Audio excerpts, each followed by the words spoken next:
안녕하세요. 백두산 금융연구소의 백두산입니다. 5월 18일 목요일 오후 3시 31분입니다. 세계 증시는 계속해서 혼조합니다. 혼조하지만 어젯밤 미국 증시부터 해서 변동성이 조금씩 확대되기 시작했습니다. 그래서 보시면 미국 증시, 나스닥과 S&P가 양대 지수가 1.2% 정도 상승 마감을 했고, 아시아도 오늘 일본이 1.6% 가까이 급등을 했고요. 오늘 한국 증시도 비교적 좋은 모습 보였고, 잠시 후 개장 예정인 유럽 증시도 오래간만에 0.4% 독일 증시 기준으로 좀 이렇게 갭상승 출발 예정입니다. 물론 이게 엄청나게 그렇게 변동성이 커진 건 아닙니다. 이게 예전과 비교를 하면은 그렇게 큰 건 아닌데요. 근데 이제 최근과 비교를 해야죠. 그냥 최근 한두 달 가까이는 이제 세계 증시가 계속해서 박스권을 그려왔습니다. 박스권이란 이야기는 결과적으로 시장이 이렇게 좁은 범위 내에서 방향성 없이 등락을 한다라는 건데요. 등락을 하게 되면 어떻게 되겠습니까? 시장의 움직임이 좀 차분해지겠죠.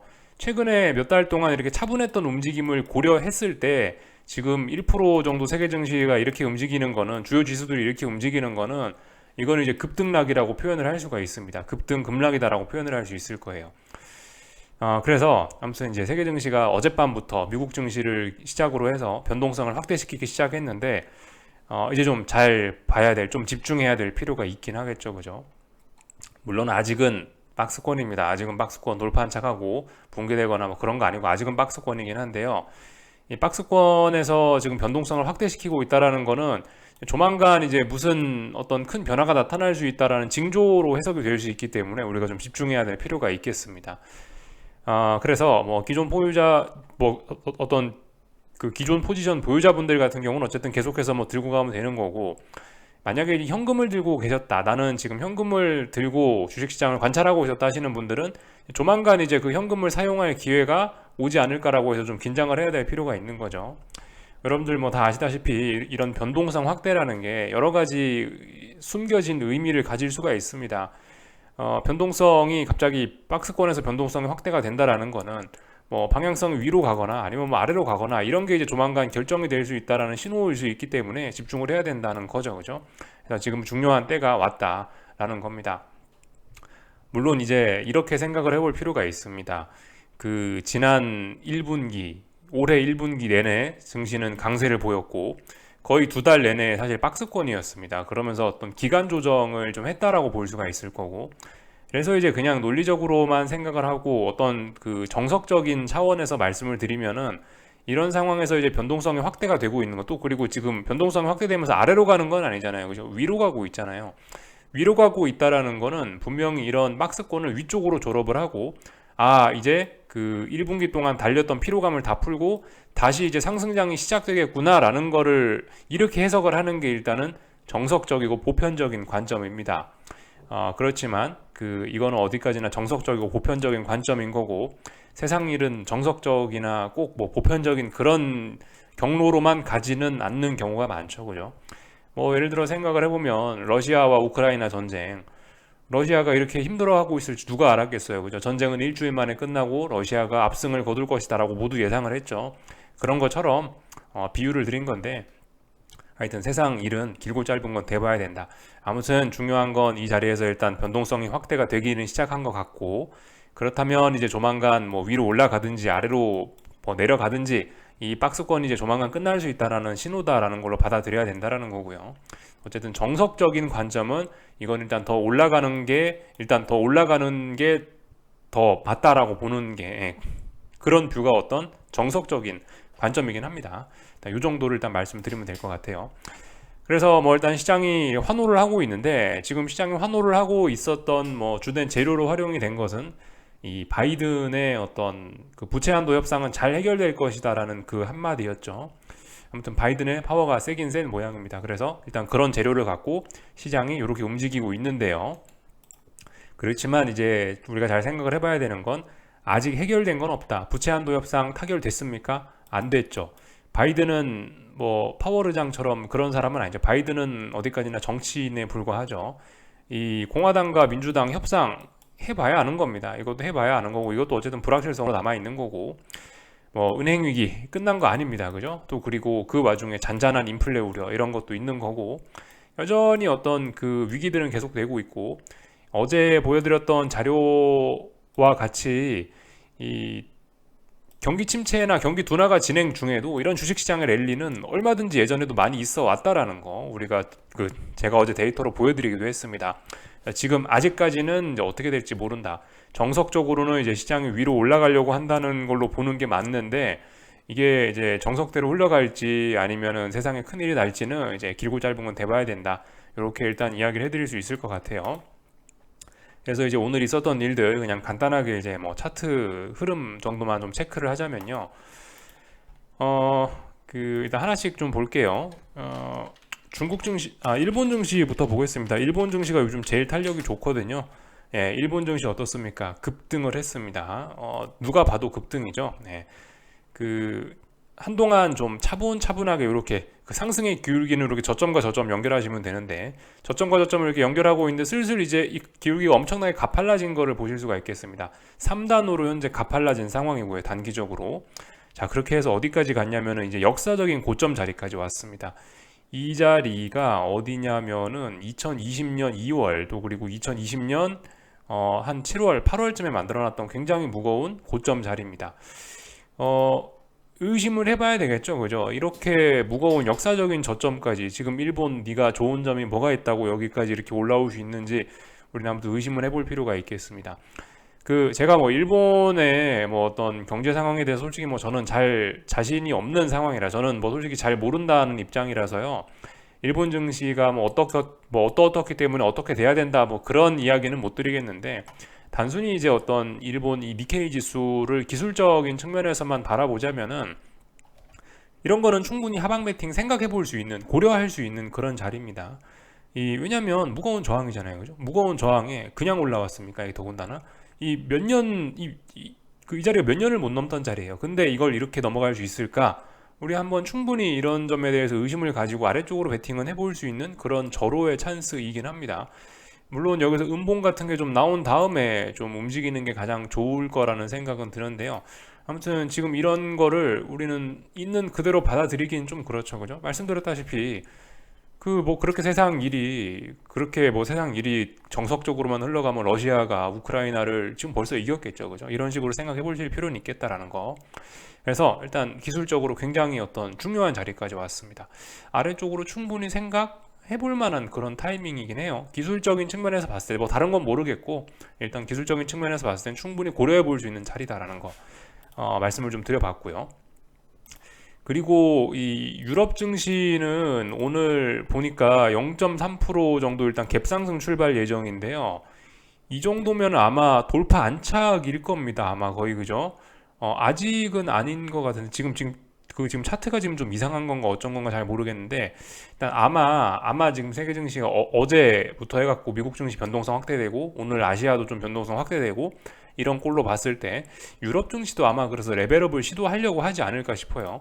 그래서 아무튼 다시 이 좀 큰 차트로 좀 보자면은 독일 증시는 이제 계속해서 여기 박스권이었잖아요. 근데 여기서 0.34% 정도 갭상승 출발하면은 바로 여기 위에 아니겠습니까? 일단 넘어간다라고 봐야 될 것 같고 그렇다면 일단 얘도 더 올라간다라고 이렇게 봐야 될 것 같습니다.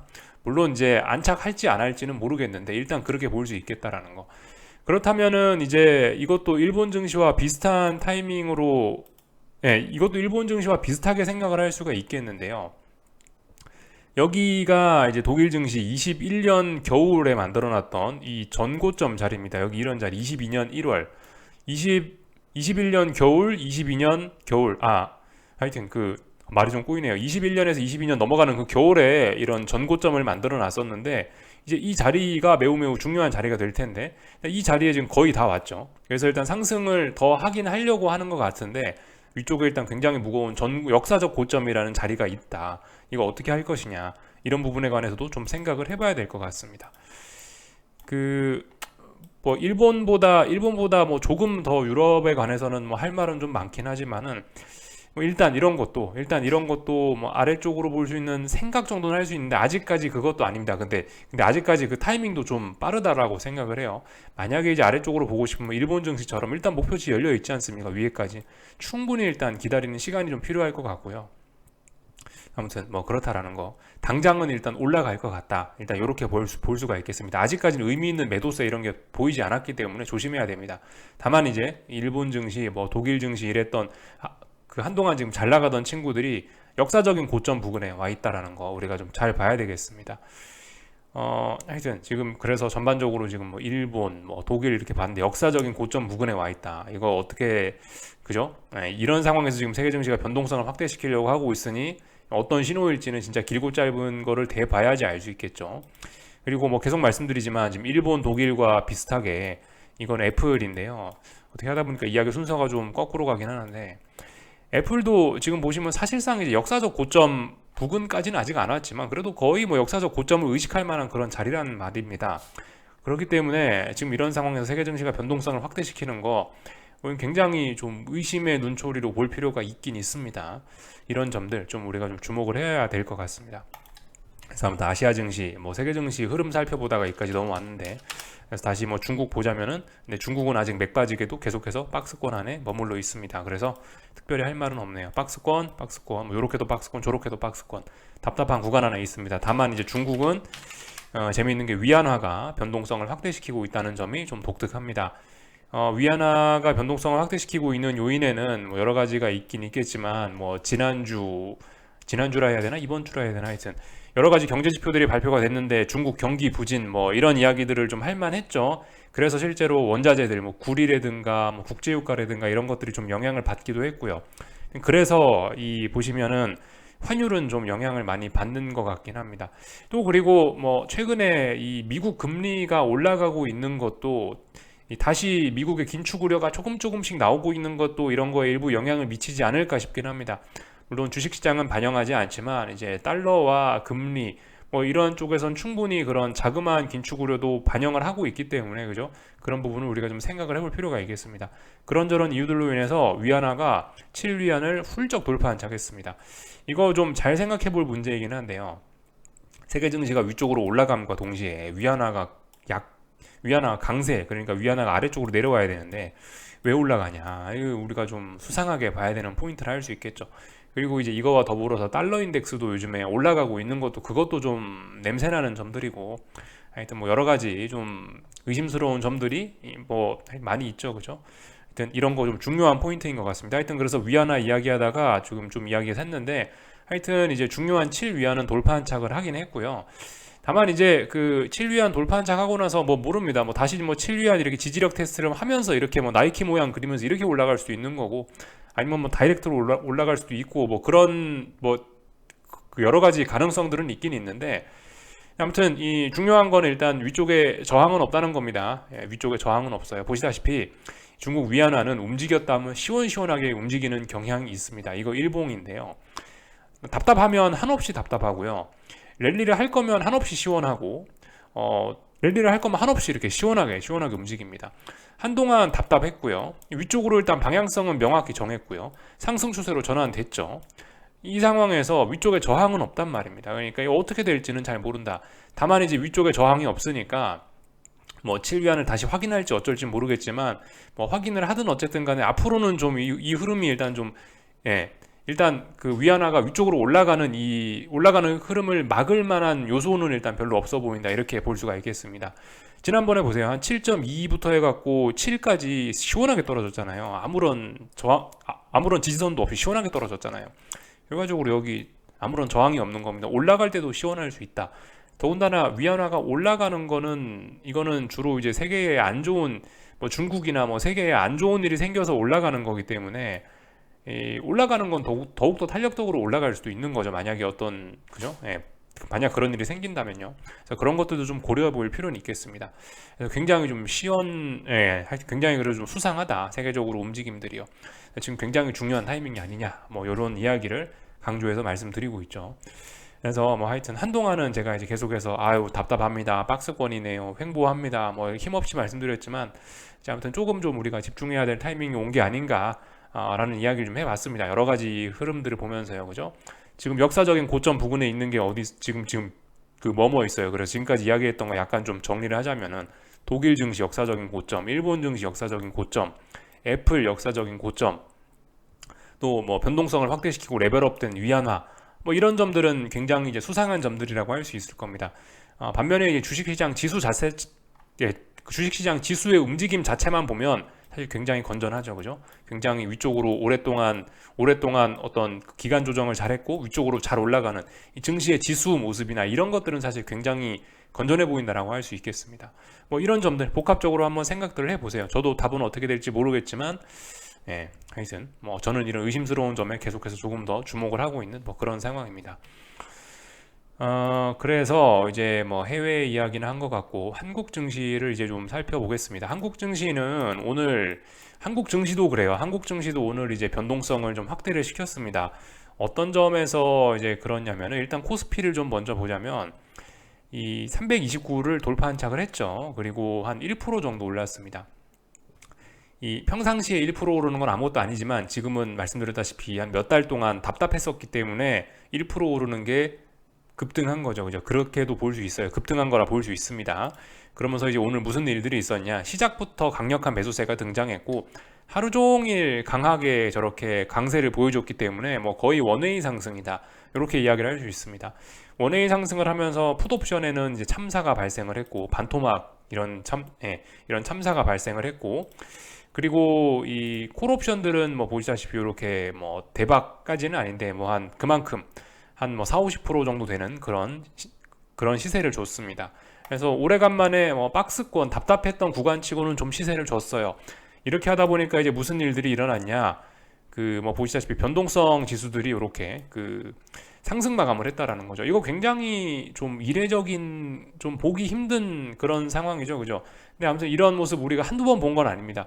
지금까지 우리가 이런 모습들을 여러 번 봤었는데요. 이게 흔히 일어나는 일은 아니지만은 이런 일들을 가끔 볼 수 있었죠. 최근 몇 년간 주식시장 상황이 워낙 이상했었기 때문에 이런 현상을 종종 보긴 했었습니다. 근데 이런 현상이 다시 나타났습니다. 지수가 상승하면서 변동성 지수가 같이 상승하는 이런 모습을 우린 봤었다라는 거죠. 그리고 이게 오늘도 등장했다라는 거. 그만큼 시장이 급등을 했다라는 이야기인 거고요. 이게 이제 어떤 의미를 가질지는 이제 좀 지켜봐야 되겠습니다. 물론 이제 그 한편으로 이야기하면 뭐 약간 뭐 슈팅성 흐름이 뭐 시작됐다라고도 이야기할 수 있을 텐데요.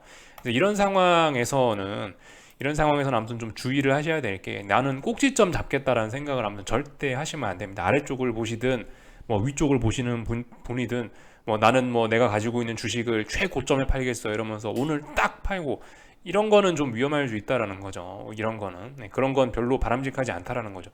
이렇게 아무튼 약간 좀 급등을 하거나 변동성이 확대가 됐을 때는 이제 시장이 끝났다라고 하기 전까지는 이게 어디가 끝인지 알 수가 없기 때문에 특히 그리고 약간 좀 변동성 확대되면서 약간 비이성이 좀 개입되는 그런 시세들이 나올 수 있기 때문에 이런 상황에서 끝을 잡으려고 그러면 굉장히 피곤할 수 있다.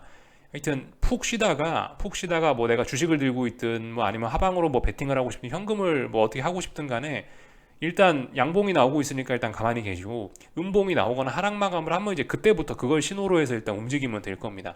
일단 음봉 나오는지 안 나오는지 뭐 그거 보시면서 일단 움직이면 되는 거고요.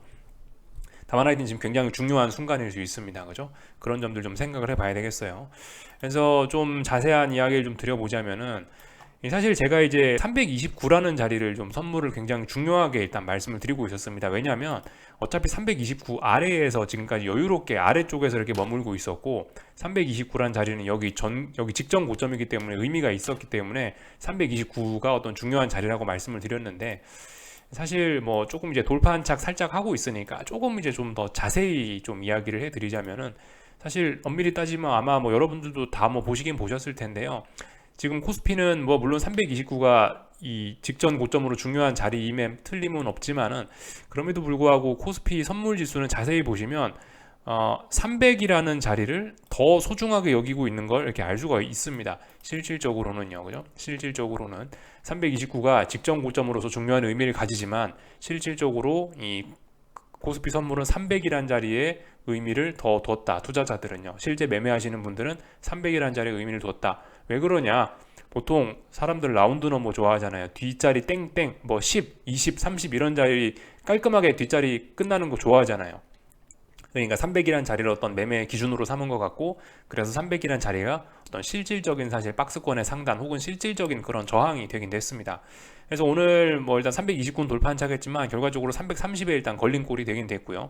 그래서 뭐 솔직히 뭐 일단 뭐 제가 이야기했던 329는 돌파한 차에서 일단 위쪽으로 더 올라가겠다는 의지는 보였지만 아직까지 일단 좀 답답합니다. 아직까지 좀 답답한 상황이고, 그리고 뭐 일단 어쨌든 300이라는 자리도 저항이고 위쪽에 있는 이런 덩어리들도 전부 다 저항임은 틀림이 없죠.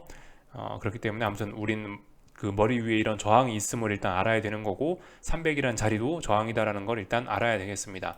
사실 막상 300을 이제 돌파한 착하고 나면은 이 위쪽 한 335까지는 별로 저항은 없습니다. 일단 지금 그래서 335까지 가는 길을 막는 유일한 자리는 300이라고 보시면 될 것 같아요.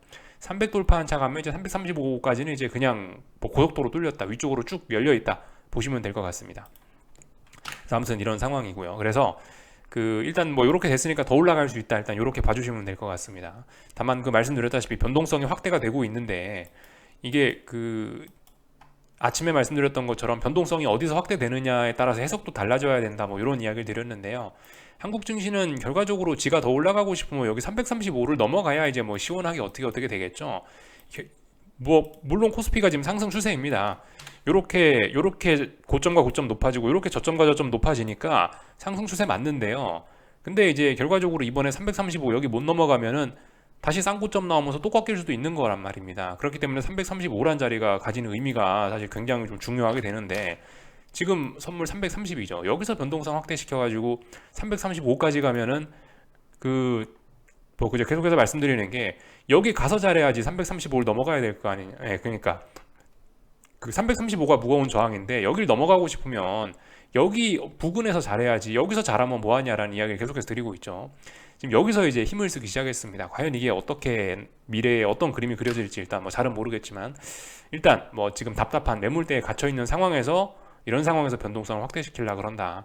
이게 과연 뭐 어떻게 작용할지는 잘 모르겠지만 하여튼 뭐 뭐 그런 상황입니다. 뭐 이 정도 이야기 드리면 될 것 같죠. 그래서 뭐 이런저런 코스피에 관련된 아이디어를 좀 말씀드려봤고, 코스닥은 그 오늘 그 제 생각엔 그런 것 같아요. 코스피에 돈을 빨렸습니다. 코스피 대형주들의 돈이 빨려가지고 오늘 코스닥은 좀 서운한 모습을 좀 보인 것 같은데, 오늘 코스닥 투자자분들이 좀 생각을 하셔야 될 라인은 제 생각에는 이런 라인 좀 생각하시면 될 것 같아요. 지금 대략적으로 봤을 때 뭐 이런 식으로 어떤 고점과 고점 연결함, 이런 식으로 좀 어떤 저항 라인이 그어지거든요. 일단 오늘 이런 저항을 살짝 돌파한 척했다. 그러니까 그 장중에 그 살짝 안착했었다는 거에, 장중에 살짝 넘어갔었다는 거에 어느 정도 좀 의미가 좀 있긴 있을 것 같습니다. 지금 시장이 좀 변동성을 확대시키고 있고 방향이 아래가 아니다 보니까 일단 이런 거 좀 비록 하락했고, 중요한 어떤 제가 말씀드렸던 그런 중요한 자리를 결과적으로 아직 넘지는 못한 건데, 그럼에도 불구하고 좀 일단은 시장은 비교적 강한 편이라고 보는 게 좀 맞긴 맞을 것 같습니다. 그래서 물론 이제 하락 추세이기 때문에 뭐 일단 조금 더 하락에 유리하게 보는 게 맞긴 맞겠는데, 지금 일단 뭐 독일이나 뭐 말씀드렸다시피 세계 증시가 변동성을 좀 확대시키고 있기 때문에 솔직히 저런 상황을 좀 마냥 아래쪽으로만 좋게 보기에는 조금 좀 그렇지 않을까라는 생각이 들어요. 제 생각에 하루 정도 좀 더 확인을 해보는 게 더 좋지 않을까. 음봉이 나오긴 했는데 아직까지 어쨌든 이 시장은 보면은 1266, 65라고 제가 그어놓은 이 자리를 넘어가고 싶어하는 의지가 좀 있긴 있는 것 같거든요, 사실. 오늘의 하락은 사실 그래서 이 전일 17일 수요일 날에 급등했던 거에 대한 피로감을 하루 정도 풀고 가는 그런 건전한 조정이라고도 사실 볼 수도 있긴 해요. 그렇기 때문에 좀 하루 정도 좀 더 확인해 보시고, 만약에 이제 내일 금요일 날인데 내일도 만약에 여기를 못 넘어간다, 내일도 여기서 저항 만들어내고 결과적으로 65, 66 여기를 못 넘어가고 아래쪽으로 하락 마감을 한다라고 한다면, 그럼 이제 아래쪽으로 이제 더 베팅을 할 수 있고 그럴 수 있을 것 같습니다. 오늘은 일단 하락 마감했지만 이 전반적으로 좀 세계 증시 잘 변동성 확대시키고 있고, 이 위에서 내려오는 이런 추세선을 일단은 좀 한 번이라도 좀 넘어갔던 전적이 있기 때문에 좀 일단 이거는 좀 일단 판단을 좀 보류하는 게 좋지 않을까라는 생각을 개인적으로 좀 하고 있습니다. 이 정도 말씀드리면 될 것 같아요. 그래서 뭐 오늘 있었던 일들 쭉 살펴봤고, 하여튼 환율은 또 잘 버티고 있죠, 그죠? 환율은 잘 버티고 있습니다. 그래서 뭐 특별히 할 말은 없습니다. 다만 근데 이제 근데 이 빨리빨리 가야 되는 게 맞긴 맞습니다. 지금 보시면 이런 식으로 어떤 추세선을 그을 수 있긴 하죠. 이 만약에 이제 상승을 제대로 할 거면요, 이런 추세선은 3번 정도 터치했으면 됐습니다. 이번엔 터치하면 안 돼요. 이번엔 터치하면 안 되고, 이번에 만약에 환율이 올라가고 싶으면 이번에는 시원하게 좀 올라가줘야 됩니다. 그래서 사실 가장 이 달러 보유자분들 입장에서 좋은 거는 빨리빨리 올라가는 겁니다. 여기서 지금은 물론 아직까지는 괜찮아요. 예, 아직까지는 1340원이란 자리가 이 의미 있는 저항이기 때문에, 직전 고점으로서 의미 있는 저항이기 때문에 이 자리에 매물이 있을 거란 말이에요. 저항이란 말이니까 이 저항을 소화하는 지금, 네, 그 저항을 소화하는 어떤 그런 굉장히 좀 건전한 과정을 거치고 있는 거라고 아직까지는 볼 수가 있습니다. 그리고 계속해서 양봉도 보이고 있고요. 그렇기 때문에 아직은 괜찮은데요. 아무튼 갈 거면 빨리 가야 된다라는 거를 좀 말씀을 좀 드리고 싶습니다. 이거 통상적으로 그렇다고요. 예를 들어 이게 그 상승으로 예를 들어 마음을 먹었다. 그럼 이런 식으로 저점이 높아질 거 아닙니까? 보통 이런 식으로 선을 그을 수 있을 거예요. 그렇다면 저점이 이렇게 한 번, 두 번, 세 번 정도 터치를 할 수 있는데, 일단 뭐 저의 경험상은 그렇더라고요. 여기서 한 번 더 터치하면은 안 되더라고요. 한 번 더 터치하면 이건 힘이 없어서 이건 약해서 죽겠다라는 의미가 주로 많이 있더라고요. 저의 경험상은요. 그래서 가장 어떤 이상적인 그런 상승하는 모습은 이 한 번 만들어진 이 저점과 저점을 연결하는 이런 추세선은 3번까지만 사용하고 그 다음번엔 여기 터치하면 안 된다. 다음번엔 어딘가 저점을 높여갖고 이런 식으로 올라가야 된다. 다음번엔 이런 식으로 올라가는 게 좋다. 다음번에는 이 상승의 기울기를 새롭게 이런 식으로 해서, 네, 새로운 상승의 기울기를 더 가파르게 만들어내는 게 좋다. 그렇게 해서 시세는 갈수록 이 기울기가 가팔라지면서 이렇게 올라가야 된다. 이게 어떤 가장 건전한 일반적인 자주 볼 수 있는 그런 시세의 원리이고 그런 상승의 모습이긴 합니다. 근데 아무튼 뭐 지금 일단 환율은 이걸 3번째까지는 터치를 했죠. 그래서 이번에는 이 선에 터치 안 하는 게 가장 바람직하다라는 이야기를 좀 드리고 싶습니다. 하락으로 설명을 드리면 똑같죠. 하락으로 설명드리면 어떻게 하면 될까요? 하락이라면 일단 계속 고점과 고점이 낮아질 거 아니에요. 이런 식으로 고점과 고점 낮아질 텐데, 계속해서 하락을 하고 싶으면 3번까지는 터치할 수 있다고요. 그죠? 한 번, 두 번, 3번까지 터치할 수 있는데, 4번 터치하면 이거 올라가겠다라는 걸 수도 있다. 여기 4번째는 터치하면 안 되고, 4번째는 고점과 고점의 이런 기울기가 좀 낮아지는 게 좋다. 그렇게 해서 계속해서 이렇게 기울기가 가팔라져 가면서 이렇게 진행되는 게 이것도 하락이 좋다라는 겁니다. 똑같습니다. 상승이나 하락이나 뭐 결과적으로 똑같아요. 물론 하락은 이제 워낙 좀 비이성을 좀 겸비하고 공포라는 심리를 좀 겸비하고 있기 때문에 이 뭐 상승처럼 저렇게 딱딱딱 좀 어떤 뭐 체계적이고 뭐 그렇게 일반적인 모습처럼 그게 잘 움직이지는 않는데요. 그래도 이 비슷하게 저런 경향성을 좀 띠고 있더라라는 거 좀 말씀을 좀 드려봤습니다. 그래서 쭉 내용들 살펴봤고요. 삼성전자, 하이닉스 오늘 뭐 다 같이 오늘 그죠? 돈을 쭉쭉 빨아당기면서 시장의 모든 돈을 다 빨아당기면서 결국 양봉으로 마감을 했습니다. 좀 의미가 있긴 있을 겁니다. 그죠? 분명히 지금까지 매번 그 아침에 말씀드렸던 그런 중요한 부분이긴 한데, 매번 음봉이 나오던 자리에서 드디어 양봉이 나왔어요. 이거는 분명히 어떤 의미가 있긴 있을 겁니다. 뭐 물론 말씀드렸다시피 이게 넘어가야 넘어가는 겁니다. 지금 보시면 대략적으로 이 정도 한 66,500원 정도 자리가 어떤 이제 의미 있는 저항이 되는데요. 무거운 저항이에요. 무거운 저항이니까 못 넘어가면 또 꽝입니다. 일단 이런 자리에서 변동성을 확대시키고 있는데 좀 일단 뭐 지켜보자고요. 뭐 특별히 할 말은 없습니다. 하여튼 분명 강력한 매수세는 등장하긴 했는데, 이 박스권에서 중요한 저항을 앞두고 저렇게 좀 급등을 한 거라서 아무튼 뭐 진위를 좀 테스트해 볼 필요는 있습니다. 그죠? 그래서 일단 확실히 그 전반적으로 변동성을 좀 확대시키고 있구나, 이런 거를 좀 우리가 좀 생각을 해 봐야 되겠습니다. 여기서 만약 삼성전자 정고점 돌파한 착하고 잘 올라가면 완전한 상승 추세예요. 이거 뭐 할 말이 없는 거예요. 그죠?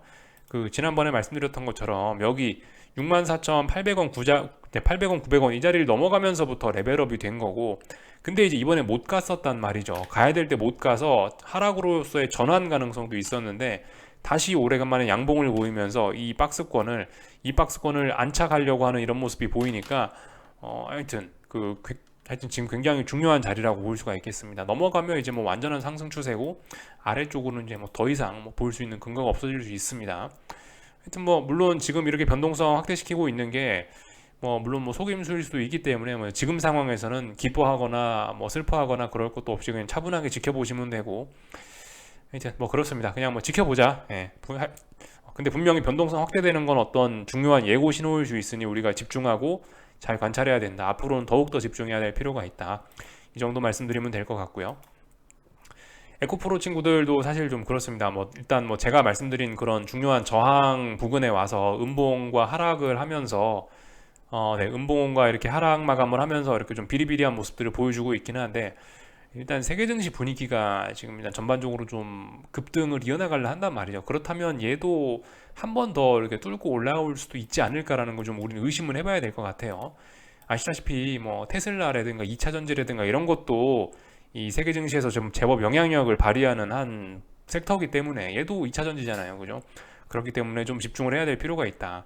만약에 이제 얘가 이제 안착을 하면은 다중 고점형 또 만드는 과정일 수도 있고, 그렇기 때문에 또 뭐 혼조세는 또 지속될 수 있다. 이렇게 볼 수 있겠죠. 그죠? 이 정도 말씀드리면 될 것 같습니다. 쭉 이야기를 했고요. 오늘 뭐 미국 증시는 어떻게 될까요? 이제 일단 박스권, 그죠? S&P는 일단 박스권입니다. 근데 그 아까 오전 영상에서 좀 말씀을 좀 드렸던 게 뭐냐면은 이 아직은 얘는 이제 뭐 박스권 내에서 어떤 답답한 구간 내에서 이렇게 뭐 급등을 한 거기 때문에 뭐 그다지 뭐 큰 뭐라 할 말은 없었다고요. 얘가 이제 워낙 이제 무거운 저항이 이제 저 뭐 S&P가 지금 굉장히 무거운 저항으로 인식하고 있는 본격적인 매물대가 사실 조금 자세히 따지면 사실 이런 구간입니다. 예, 이 정도 되는 구간이에요.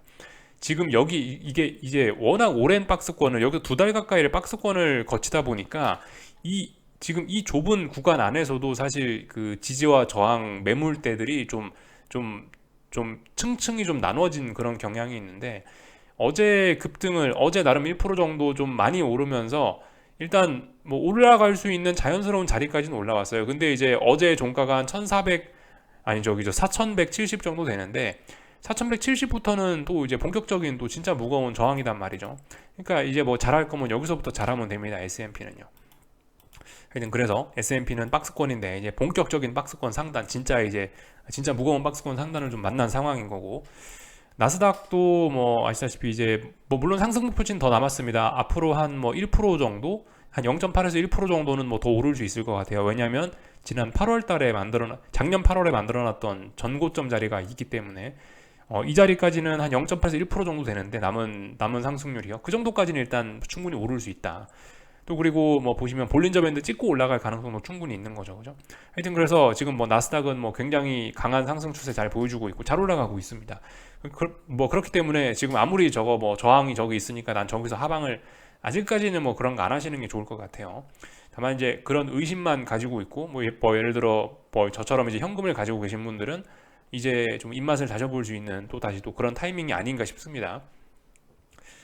하여튼 그 위험 관리, 그 나스닥 하방은 저런 거 견디시면 안 되죠. 그죠? 가능하면 아무리 위에 목표치가 보이고 어쩌고 저쩌고 해도 하여튼 그 손해는 누적시키지 않으셨으면 좋겠다라는 거. 다시 사면 되잖아요. 그죠? 다시 사면 됩니다. 일단 살아남고 다시 사면 되기 때문에 하여튼 좀 조심하셔야 되긴 한다. 분명히 나스닥은 강하고요. 지금 뭐 보시다시피 어제도 좀 많이 올랐단 말이죠. 오늘도 많이 오를 수 있어요. 오늘도 당장 머리 위에 저항이 별로 없거든요. 1% 가까이 그냥 또 오를 수 있습니다. 이런 점들 생각을 해봐야 되겠습니다. 그래서 뭐 전반적인 이야기들 쭉 해봤고요. 하여튼 재밌는 거, 그죠? 뭐 달러라든가 이런 것들 뭐 잘들 생각해 보시면 되겠습니다. 뭐 달러 같은 것들 뭐 보시면 얘네도 이제 슬슬 변동성을 좀 확대시키고 있긴 합니다. 안 그래도 세계 증시 변동성 확대시키고 있다라는 이야기 드리고 나서 이것도 같이 보고 있는데 움직임이 좀 날카로워졌죠, 그죠? 조금 좀 빠릿빠릿해졌죠. 이런 것들 우리가 좀 하여튼 오늘 밤에 좀 잘 볼 필요가 있겠습니다. 계속해서 달러 오르면 별로 주식시장에 뭐 좋지는 않을 거예요, 그죠? 뭐 이런 점들 저런 점들 보시면 되겠습니다. 오늘 밤에 뭐 특별한 이슈는 없습니다. 그냥 뭐 말없이 그냥 조용히 싸울 겁니다. 아마 뭐 시장을 움직일 만한 특별한 재료는 딱히 보이지 않습니다. 바이든도 출국해버렸죠. 그러니까 뭐 부채한도 협상도 없고 경제지표 발표도 없고 기업 실적도 거의 발표됐고 조용합니다. 이제 그냥 말없이 치고받고 싸울 그런 때인 것 같아요. 조금 집중해보자고요. 여기까지 하겠습니다. 궁금한 거 리플 남겨주시고 내일 아침에 뵙겠습니다.